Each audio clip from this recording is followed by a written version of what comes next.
Vlog. Dito po tayo sa lapag ngayon. Makikita po natin ang ating mga kadalagahan na may anak. Ayan na po sila. Ay, sasama natin lahat yan. Dito po tayo ngayon. Pagkatuwa naman sila. Ang klase ito. Ayan na po ang ating malulupit na panlaban sa sayawan ngayon. Hindi pa po tulas eh. Magkakatagal pa lang. Ayan na po. Ito po ang mga panlaban sa sayawan.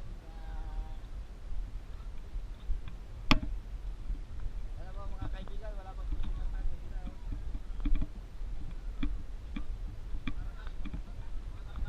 Mga naragasan daw po.